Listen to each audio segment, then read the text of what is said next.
Our world today seems to be in total upheaval. Many people are wondering if, in fact, we have not reached the biblical end times. But how can we know? Are we simply to be spectators to these events?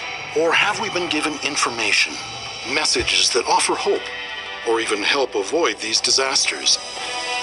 In 2004, a particle physicist working independently made a discovery that could change everything we think we know about the world we live in. Could it be that something as inconsequential as this tiny fiber contains such a message for the entire world?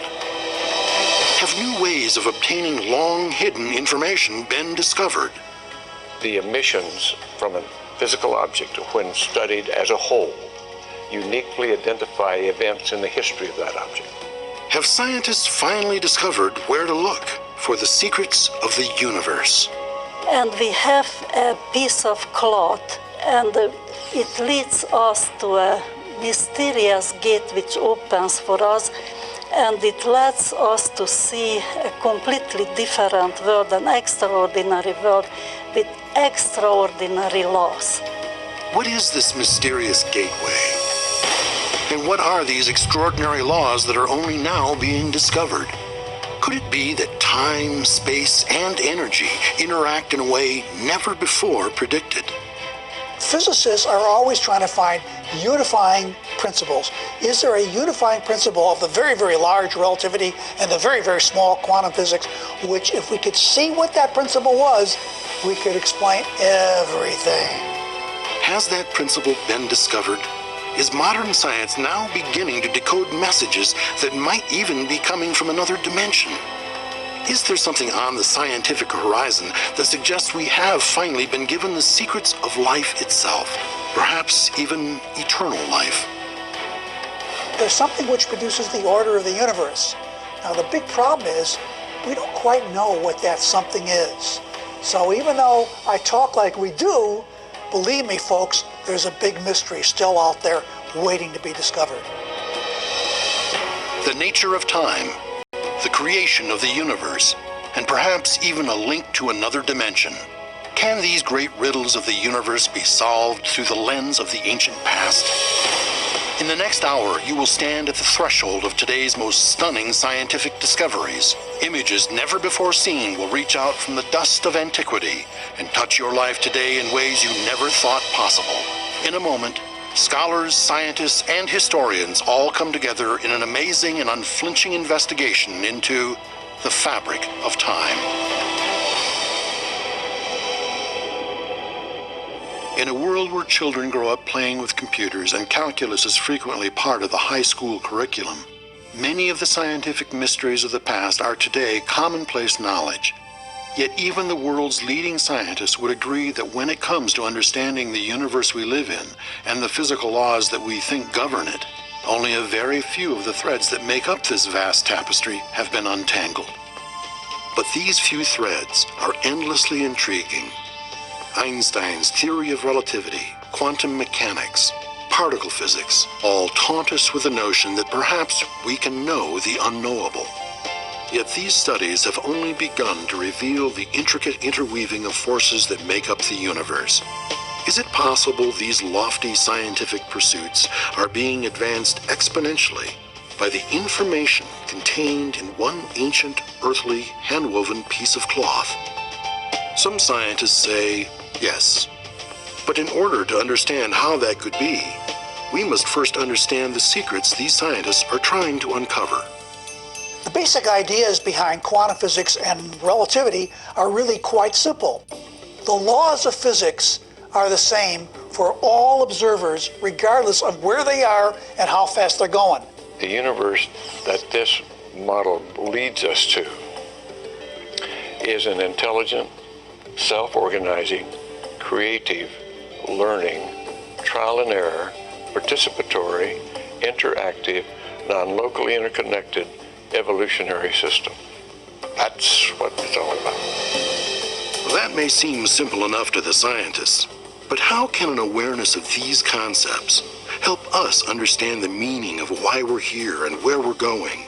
Is there some deeper understanding that can be gained through all of this scientific study?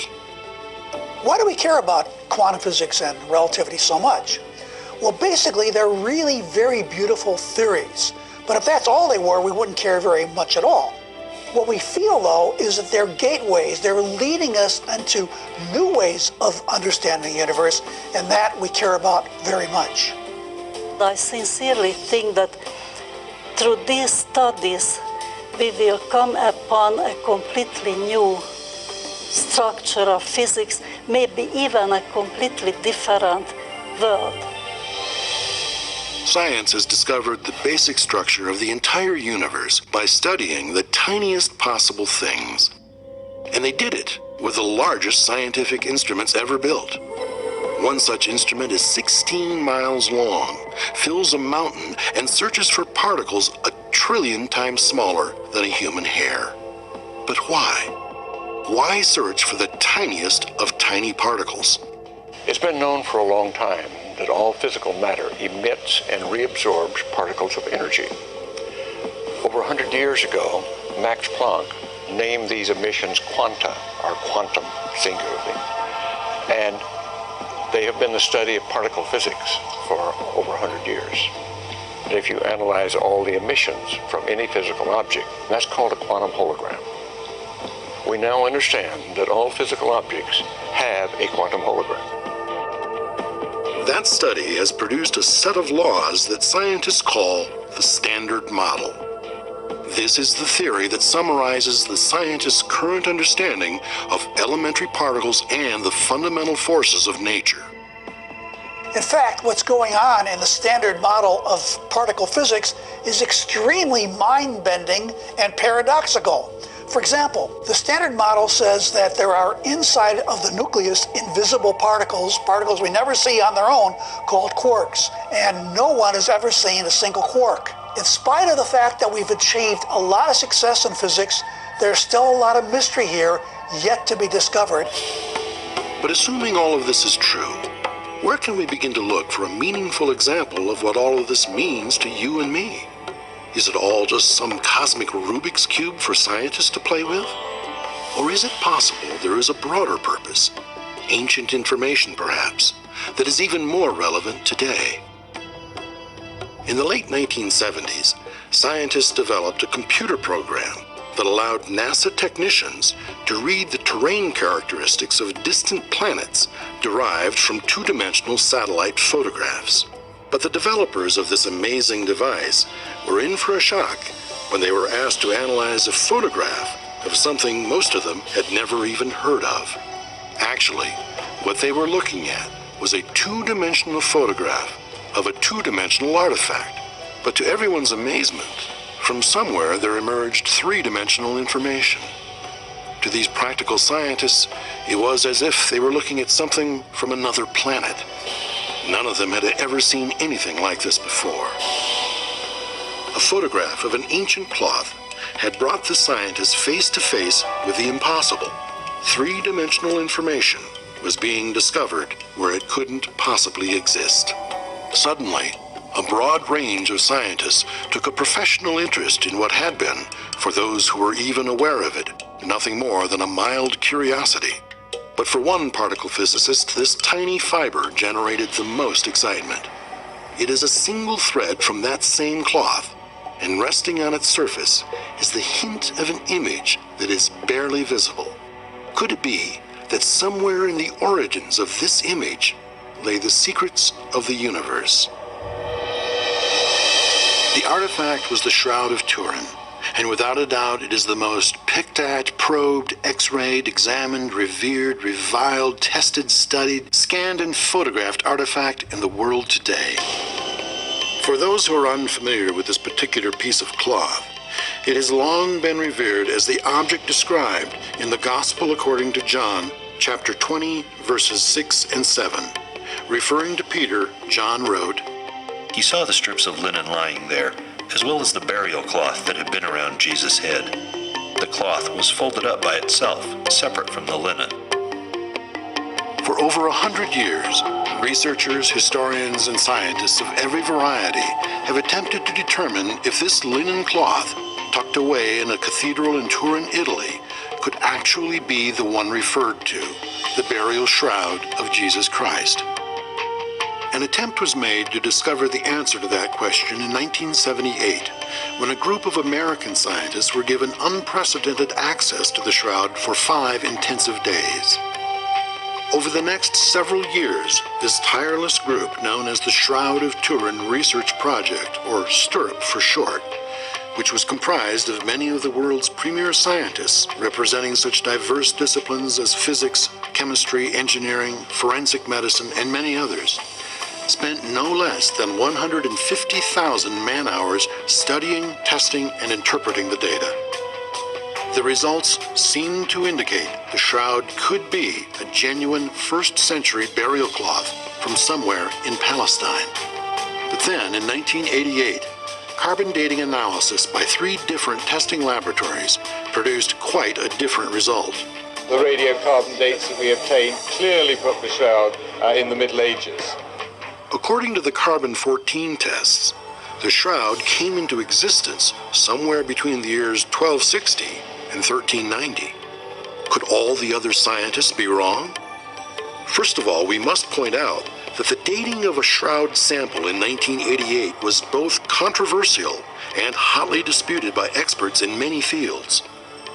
The problem of dating a cloth, not only the shroud, but I think any cloth, any old cloth, is not easy to solve completely and definitely.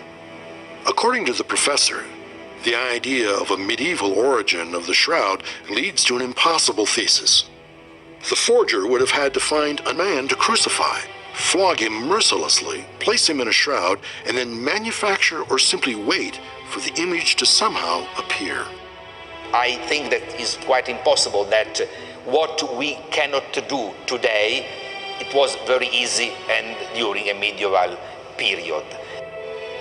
150,000 man-hours and the work of dozens of scientific disciplines were challenged, actually brushed aside, by a single carbon-14 test.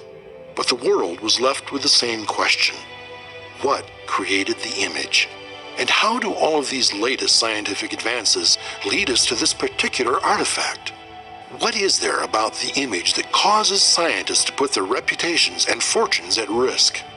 The resurrection itself belongs to the spiritual world, and I don't think it is the business of physics to talk about it. However, the shroud itself and what made the image leads us to a mysterious gate which opens for us, and it lets us to see a completely different world, an extraordinary world with extraordinary laws.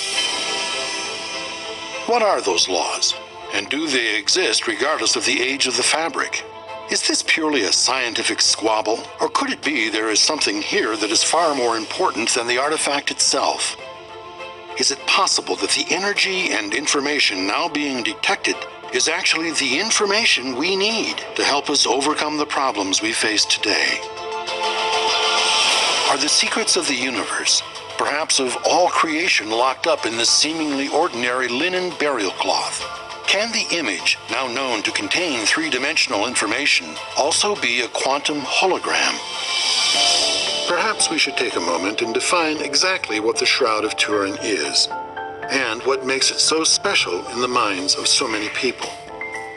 The shroud is an ordinary piece of hand-woven fabric that measures 14 feet 3 inches long and 3 feet 7 inches wide. These full-length dark lines are scorches from the fire that nearly destroyed it in 1532. The diamond-shaped patches cover holes resulting from that fire. But it is the faint, ghostly image of a crucified man on the surface of the cloth that rivets our attention and makes this piece of cloth unique in all the world. What is the truth about the shroud? Is it a communication from another time, another dimension? And if so, can we determine what the message is intended to be? Could it be that the quantum revolution in physics permits science to go beyond human speculation? According to some physicists, the world is even more extraordinary than we thought. Oddly enough, this ordinary piece of linen cloth that many scientists believe to be over 2,000 years old might give scientists their most tangible clue to unlocking the secrets of the quantum hologram. Yet, some still maintain the carbon-14 test places its scientific value under a cloud of suspicion. There are hundreds of pieces of evidence, both scientific and historical, that indicate that the shroud is authentic. There's only one piece of evidence that says the shroud is not authentic, and that's carbon-14. However, carbon-14 has itself been much disputed. It is neither logical, empirical, or scientific to take one piece of evidence and ignore the hundreds of pieces of evidence in support of authenticity. We are faced with a paradox here.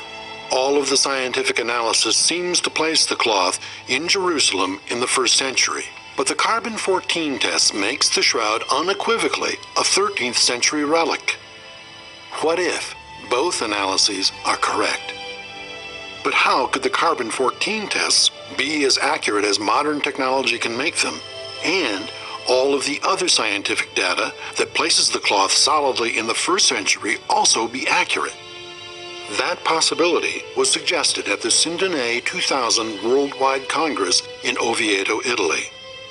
Authors M. Sue Benford and Joseph Moreno posited the notion that a 16th century invisible patch had skewed the 1988 carbon-14 test on the sample taken from the Shroud of Turin.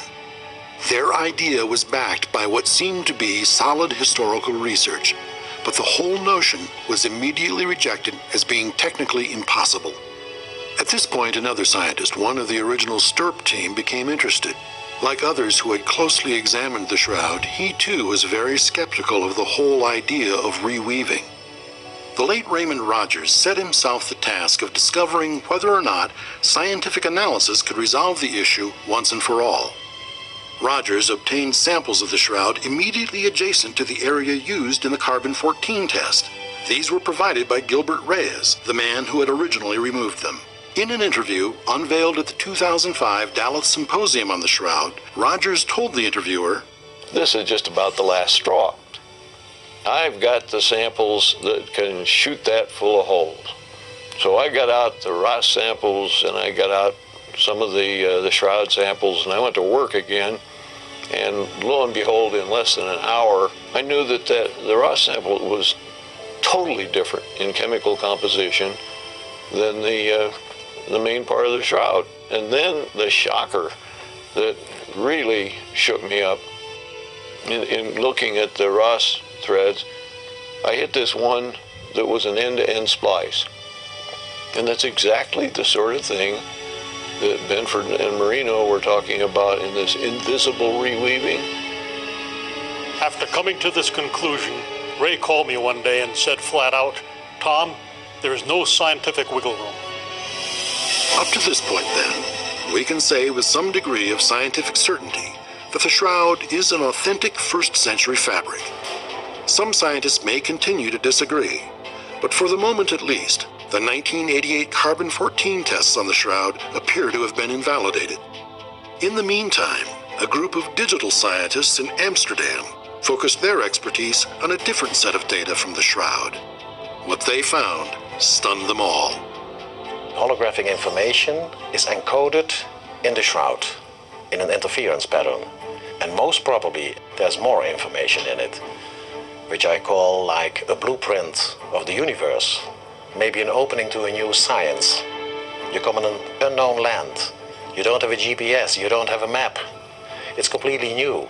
You have to reinvent science. And I think that is one of the things that the shroud is all about.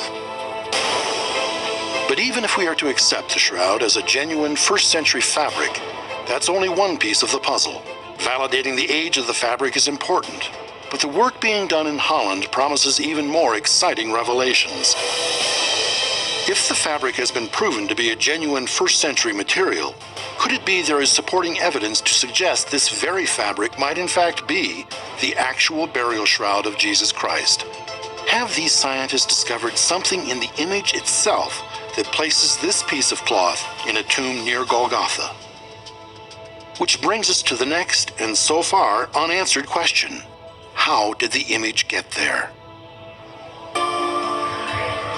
There can be no doubt that the Shroud of Turin has been venerated for hundreds of years by the faithful as the cloth or sheet that covered the body of the crucified Christ.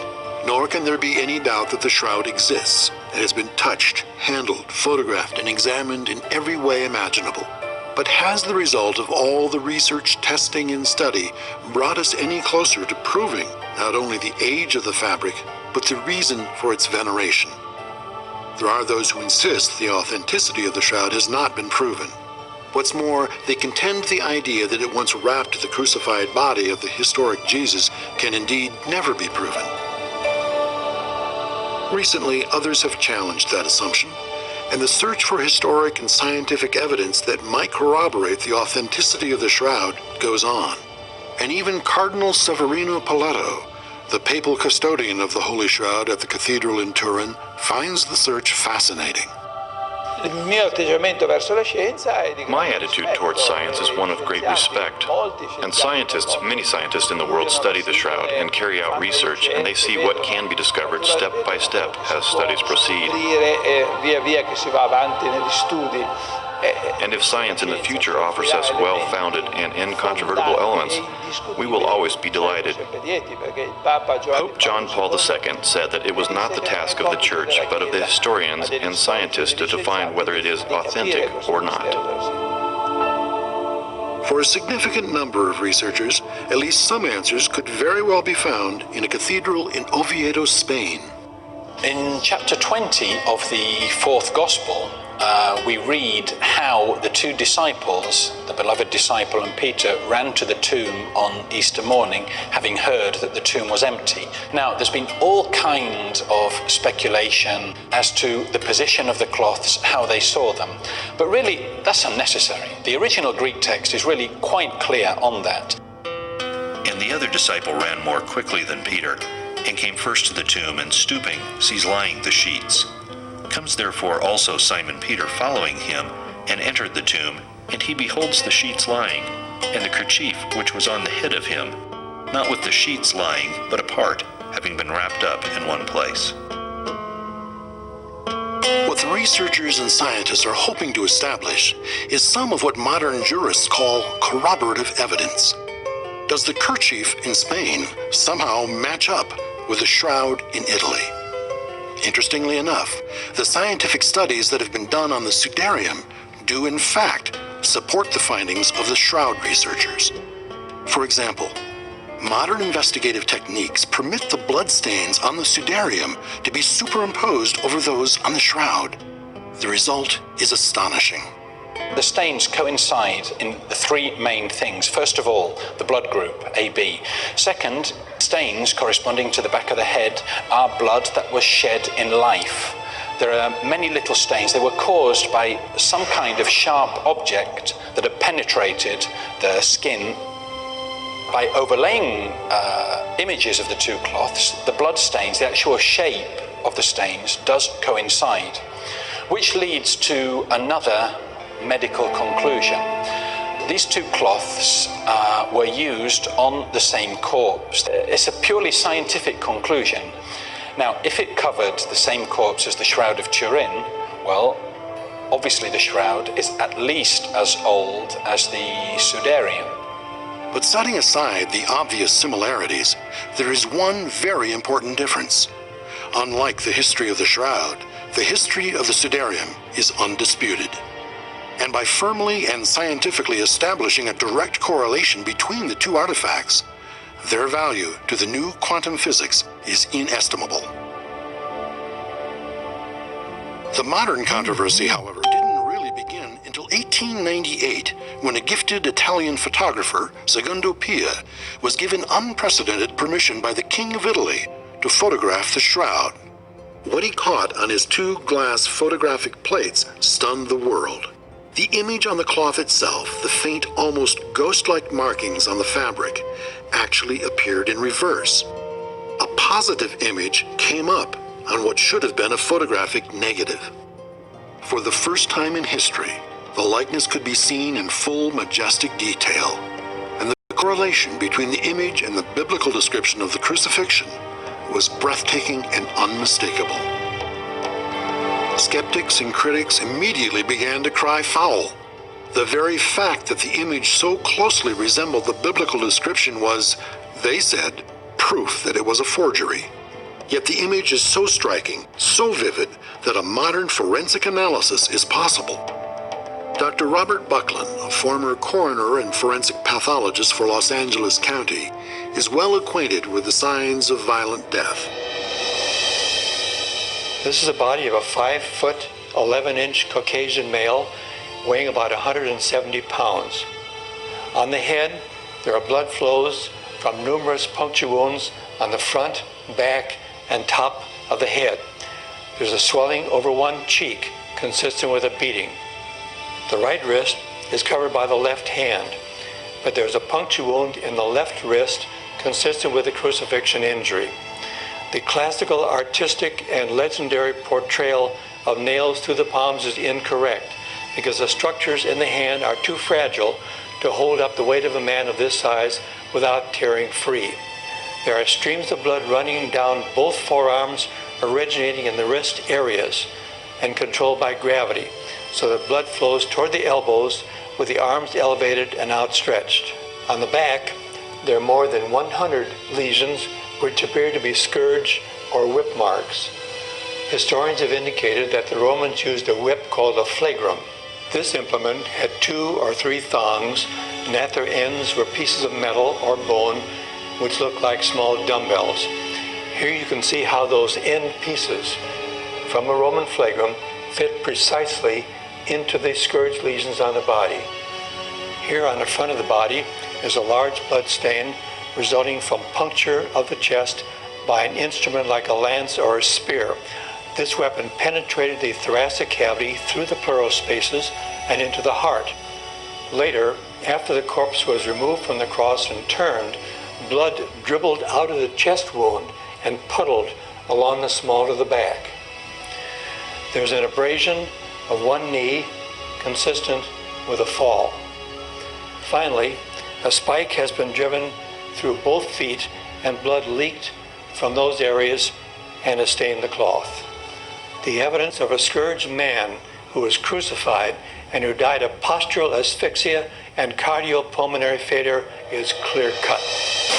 The corroborating evidence, forensic, historical, scientific, and circumstantial, as the lawyers might say, is clearly in support of authenticity. The circumstantial evidence in support of the authenticity of the Shroud of Turin is simply overwhelming. In my professional opinion, it would meet the most stringent evidentiary requirements in a court of law beyond a reasonable doubt.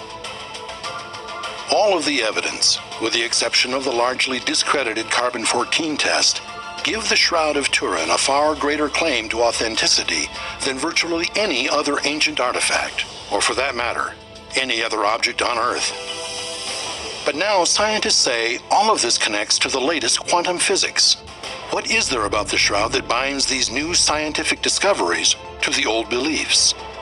What of the single image-bearing fiber we spoke of earlier?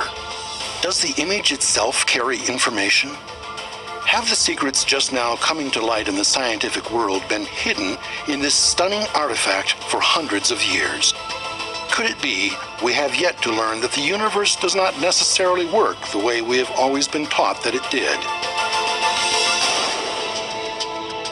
So far, we have been able to establish a scientific level of authenticity for the Shroud of Turin. And we have seen how science is discovering a whole new realm of physics. The question is, how do these two realities come together? Could it be the answer lies not with the fabric, but with the image itself?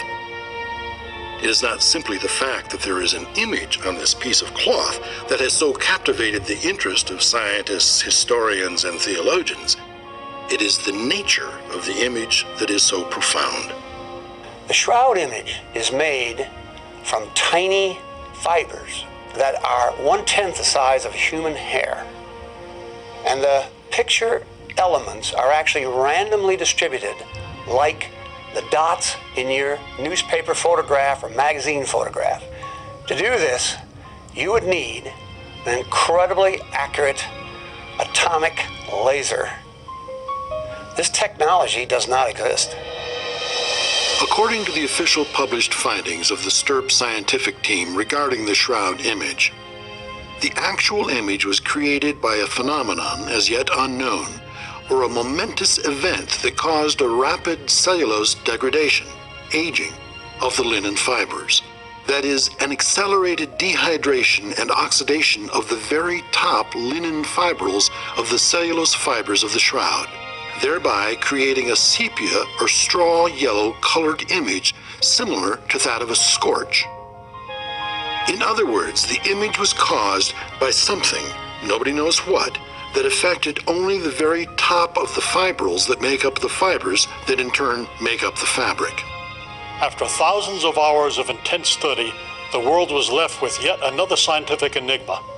A piece of fabric that is demonstrably hand-woven containing a surface anomaly in the shape and form of a crucified man, created by some process of undetermined origin. There are other striking anomalies as well. For example, it has long been known that in addition to the explicit detail of the body image, there are also other images that were somehow transmitted onto the fabric, specifically the image of flowers. I first noticed the image of flowers on the shroud in 1985. And when I found what they looked like, then I began looking more closely and found that there were large numbers of these. I went and got the botany books of Israel and spent the next 4 years trying to identify these flower images. And by that time, I had identified these, but I wanted a confirmation. And so on a trip to Israel in 1995, I contacted Professor Avinoam Danin, the world's authority on the flowers of Israel, and took some of our photographs out there. When I handed the photograph that I'd first spotted the flowers on to him without indicating what we'd actually found, he looked at it for about 15 seconds and said, "Those are the flowers of Jerusalem." He immediately knew that this was a unique finding. But once it was discovered that there were other images on the shroud, Dr. Wanger began looking closer and found that there were small coins on each eye. What significance could that possibly have?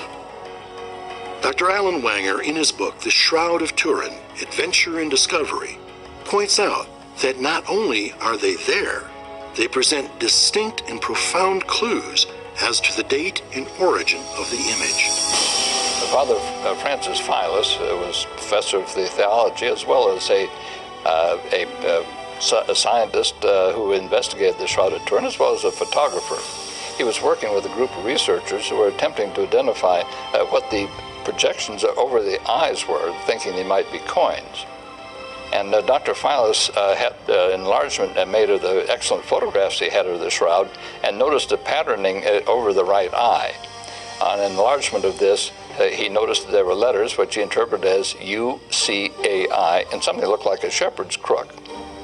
This is typical of the lepton, or the widow's mite, struck by Pontius Pilate in the years in 29 AD to 33.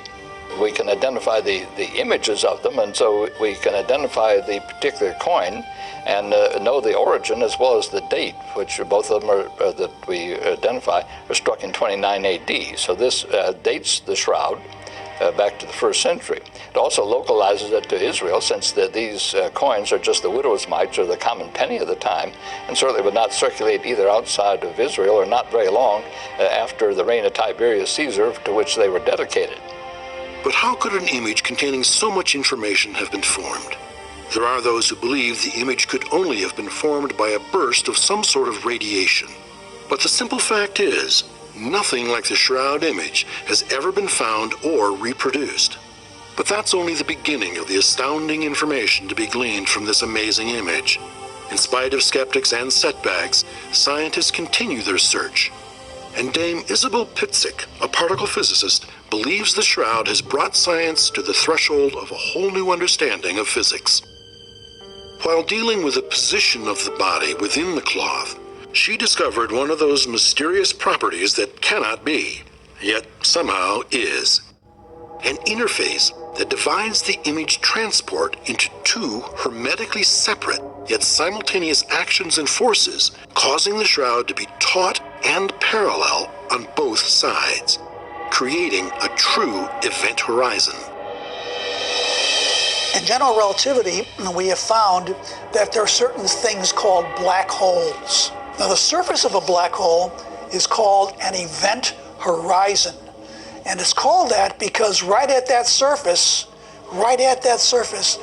the laws of physics seem to change character drastically. When you look at the image of the shroud, the two bodies next to each other, you feel that it's a flat image. But if you create, for instance, a three-dimensional object, as I did, the real body, then you realize that there is a strange dividing element, an interface, from which the image is projected up and the image is projected down. The muscles of the body are absolutely not crushed against the stone of the tomb. They are perfect. It means that the body is hovering between the two sides of the shroud. What does that mean? That there is absolutely no gravity. Other strange things you discover that the image is absolutely undistorted. Now, if you imagine that the cloth was wrinkled, tied, wrapped around the body, and all of a sudden you see a perfect image, which is impossible unless the shroud was made absolutely taut, rigidly taut. Everybody thinks that the tomb signifies death. Not at all, the exact opposite. The shroud and the tomb signifies an unbelievable beginning, because in the depth of the collapsed event horizon, there is something which science knows as singularity. This is exactly what started the universe in the Big Bang. We have nothing less in the tomb of Christ than the beginning of a new universe. For centuries, the shroud has been viewed and analyzed as a record of a death, the end of the physical being. But Isabel Pitzig is suggesting that it is, in fact, just the opposite. A record not of an ending, but a beginning, which would suggest resurrection in its truest sense. And according to Dame Pitzig, this is the starting base for the new physics. But is Isabel Pitzig out on a limb of physics where no one else wants to go? Perhaps not.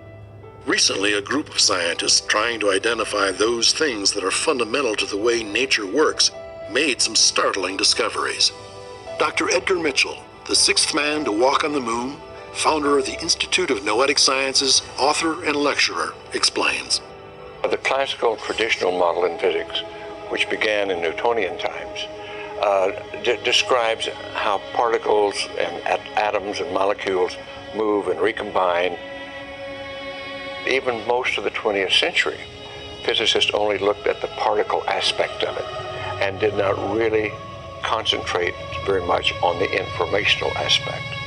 And it's only really with the quantum hologram that we have brought information up to a par of importance with energy itself and with physicality, so that we understand that the universe we live in not only exists because of its physicality, but it's understood because of its information. And this is a powerful new concept. And all physical bodies have such a holographic emission that is available non-locally, which means throughout the universe, non-locally at all times. Could it be the event horizon demonstrated by the image on the shroud sent information instantaneously throughout the universe? And does this mean that the resurrection was a universal event? Physics has achieved a lot of success, and we think that we have pretty much everything, but it turns out we know we don't. We know there are missing links. We know there are puzzles and infinities cropping up all the time. And believe me, people are working to find some answers. But in spite of our successes, there are still some mysteries abounding. some scientists believe the characteristics of the image on the shroud, such as three-dimensional information from a two-dimensional photograph, the negative aspect of the image, and the fact that the image that appears on the cloth virtually free of distortion are basically holographic.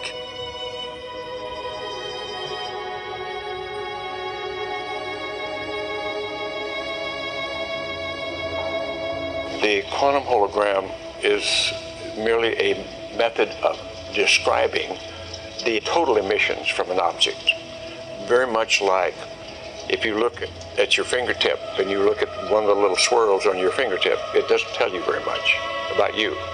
But if you look at the swirls on all 10 fingers all at once, that's your fingerprint, and it uniquely defines you and identifies you. The same thing with the quantum hologram. The emissions from a physical object, when studied as a whole, uniquely identify events in the history of that object. Could it be that events in the history of the Shroud of Turin are still there for us to discover, decipher, and understand? If the essence of physical law is informational, then perhaps the image on the shroud has given us not only a record of the resurrection, but a description of creation as well. Could it be that instead of science proving the shroud is authentic, the image on the shroud is proving the accuracy of the science? In the quest for scientific authenticity, has the miraculous meaning of the shroud been rediscovered? What would it mean to the world if scientific research and the faith of generations could join hands in perfect harmony? Up to this point, the evidence seems to indicate that the 1988 carbon dating of a small piece of the shroud fabric was at best compromised and at worst completely useless. In addition to which, compelling corroborative evidence has been examined that places the shroud and the Sudarium of Oviedo on the same body. Ongoing research, meanwhile, has uncovered a number of other scientific anomalies that place the shroud squarely over the body of Jesus Christ at the time of his resurrection early in the 1st century, and at the same time, squarely at the center of a 21st century scientific paradigm that suggests a new understanding of our place in the universe and how it all began. We have also seen that scientists are now coming to grips with a whole new basis of physics, fundamental to the way nature works. In one of the most exciting discoveries to date, Dr. Petrus Soons points out that there is more, perhaps much more, to this piece of fabric than meets the eye, even peering through a microscope. In 1931, Giuseppe Henri, a professional photographer, was commissioned to make a photographic record of the shroud in connection with a royal event, which meant many photographs would be taken. Dr. Soons reasoned that if the negatives of these photos also contained three-dimensional information, a full hologram of the image might be possible. I contacted Dr. Alan Wenger and his wife Mary because I knew that he was in the possession of second and third generation copies of the negatives of the photographs that were made in 1931 by Dr. Henriet, a professional photographer. He made available these negatives to me, and I brought them to Holland, and in cooperation with the Dutch Holographic Laboratory, we digitalized them. And if a professional looks at negatives, he can see how much information is in it. So we estimated that it would be about 200 to 300 megabyte. But it proved to be that most of the negatives had information up to 1 gigabyte, which means 4 times the informations that we estimated. There could be still hidden in these digitalized files a lot of information that we still don't know about. At first glance, we might think that negatives of photographs taken some 75 years ago would be less likely to yield usable data than modern photographs. But you have to remember that the techniques used back then required much longer exposure times and more light, which means there is very likely much more information on the 1931 Henri negatives than on any of the more modern photographs. Dr. Soons took the negatives to a holographic science laboratory in Amsterdam to see if they would be willing to test his theory. So when I came there with my photographs and told them there was 3D information in it, they were very skeptical about it. Because normally you don't make a hologram of a photograph. Then they started experimenting, and they found out that they could make a hologram of this material. To correctly view these specially processed images of the holograms, please use your 3D glasses. It is very important to notice also that we didn't change any data, so all the information that is in the digitalized files is also in the holograms. What we did in the laboratory is we checked the whole shroud for existing 3D information. The only 3D information that we have found was in the image of the body. All the rest that, for example, Dr. Alan Wenger has discovered, for example, the flower images, that was a different imaging process. So basically you talk about 3 different imaging processing in the shroud. That is the blood, which was direct contact. The second was what Dr. Alan Wenger has found, for example, the flowers. That could have been corona discharge, but it was a completely different process than the image formation of the body itself. It's important to realize that no other two-dimensional image in existence has been shown to contain three-dimensional holographic information. The whole body holograms gave us the possibility to see the image of the man on the shroud under angles that had never been seen before. We could confirm a couple of the findings, like, for example, the round little objects on top of the eyelids that have been interpreted as being coins.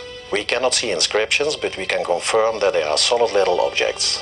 A point of controversy has always been the position of the legs, because you cannot see that very well on the photographs. On the hologram, of course, it shows extraordinarily well. The left leg was stretched, the foot was put in a diagonal position, fixed to the cross, and then the other foot, the right foot, was put straight in a vertical position on top of the other foot. That's why the leg is bended, and there was used one nail to nail both feet and fix them to the cross. The hologram provided yet another surprise for Dr. Soons and his associates, one they are only now beginning to explain. The most exciting things that we found in the hologram was under the beard, in the neck. It was known already that there was a white line, but nobody could ever say what that exactly meant and what it was. It's a solid object. It is in the form like something like an amulet that was put there. Now, after studying it for quite a while, I could figure out that there were letters on it, on top, sticking out a little bit. Well, it turns out that information on that plaque is evident in some photographs and not in others. And the people at the Eindhoven Holographic Lab in Holland found that slight variations in the focusing distance brought that information out. So on one photograph where we have this information, it was just by pure luck that everything was right and they captured it. And what's that is suggestive of is that there is different information at different depths into this image. And Dr. Peter Soons thought he saw letters there, and he talked with a rabbi and scholar who was fluent in the Aramaic and Hebrew, and the letters are apparent, and they translated those into a meaningful phrase, which says a lot about who this might be. Now, these letters are ABA, Aleph, Bet, Aleph, which is the word Abba, which means father. Now, seeing the circumstances here and where the amulet is, that makes a lot of sense, because Christ used to call himself also the Son of God, the Son of the Father, the Son of the Holy One. So it is like saying, the amulet that was put probably by the apostles over there, like saying, here is the Son of God. This information is going to have to be checked out, but if it were confirmed, this would just be along the line of several other things that have been written just recently. I mean, literally hot off the press books that are saying in early Christianity, 2 messages were preached from the very beginning. Jesus is divine, and he was raised from the dead. Those two are right there at the beginning. They didn't come decades later. And of course, that's the same proclamation that we find in the Gospels and in Paul. Could it be that it is possible, after all, to prove that this is not only an authentic first-century cloth, but was in fact the burial shroud of Jesus Christ? But there was more. In fact, there was much more still to come. Tom DiMahala, while examining the hologram close up, asked Dr. Soons if a single fibril from the image area of the shroud was sufficient for determining whether the image contained holographic information. That is, if the shroud itself was a hologram. The answer had exciting implications. First, it's important to understand what a hologram is. Basically, a hologram is a pattern of interacting microscopic rings or interference fringes, not unlike the pattern created when a handful of pebbles are tossed into a pond. Every area of the hologram sees and stores information about the whole image. If you break a hologram into multiple pieces, you have multiple holograms, each bearing information about the whole image. And that is important for the Shroud of Turin also, because the upper arms are missing because of a fire in 1532. So if, what I believe, there's holographic information in the shroud, you would be able to activate that. You would see the whole body of the man in the shroud, including the missing upper arms. Testing is still being done to determine if, in fact, the shroud image does carry holographic information. Dr. Soons has already seen rings on the latest hologram of the shroud image, suggesting that this may be the case. Perhaps, in the not-too-distant future, we may be able to create a full, unblemished hologram from a very small area of the shroud's image. Indication of this can come from a single fibril. Having had a chance to examine the holograms, we asked both Dr. Alan Wanger and Tom DiMahala to tell us if there's anything there they hadn't seen before, to give us their impressions of the new data. The hologram does a remarkable job of emphasizing certain features on the shroud. It gives an astonishing three-dimensional aspect to this. It makes some of the features much more prominent, particularly the scourge marks that we see front and back are astonishingly revealed in the holograms. Also, we see certain parts of the body, such as the toes, some of the hair, and actually we think possibly one of the elbows on the holograms, which is not really that apparent on the regular photographs. The discovery of the plaque around the neck is particularly significant. And being able to identify and translate the letters into a meaningful phrase suggests not only who this person was, but who and what the people of that time believed him to be. Slowly but surely, science seems to be giving us the closest thing to literal proof of biblical history the world has ever seen. There are other things as well. For example, we can clearly see there is no distortion of the dorsal or backside image.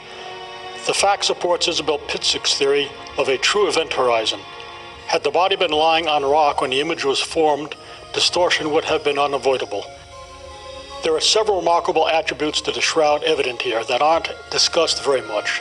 The most obvious is that it is still here, that it has survived through fire, flood, and the ravages of time. And even though it has presented the faithful and scientists alike with considerable challenges, it still has a message for all mankind.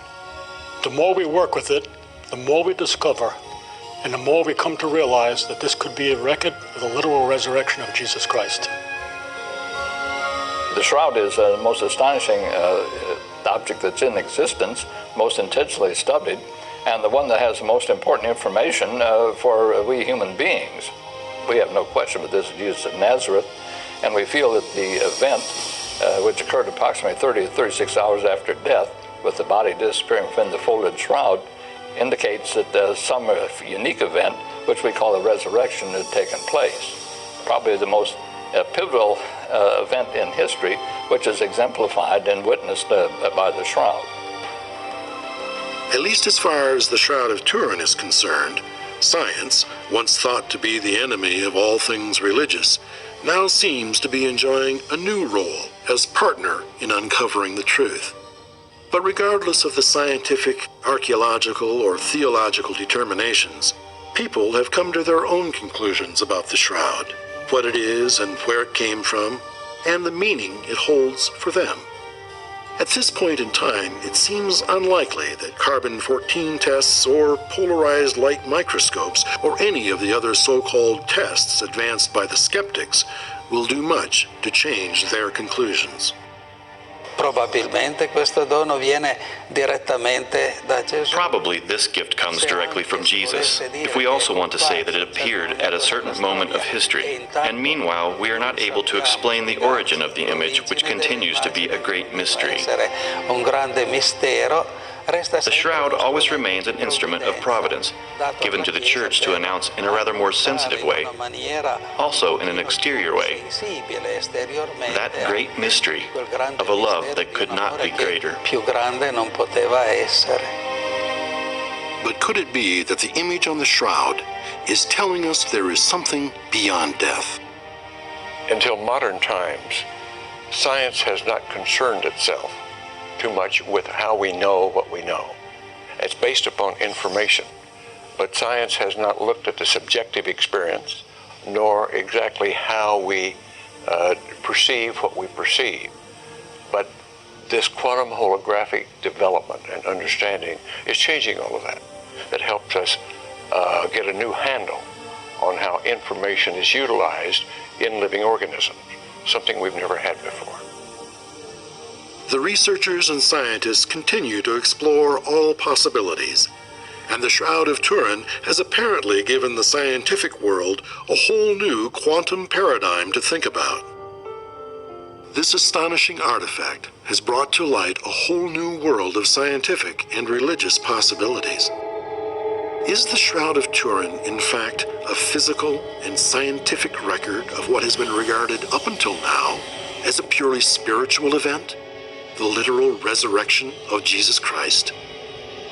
Could it be, as Dame Pitzig suggests, the evidence of a new beginning and the threshold of a revolution in physics that can open the door to the meaning of the universe? Or does it suggest the existence of some unknown force still waiting to be explored? For 2 millennia, the mysterious image on this piece of cloth has comforted the faithful and puzzled the skeptic. Now, with hundreds of thousands of man-hours devoted to scientific analysis of the shroud, perhaps we can draw some conclusions.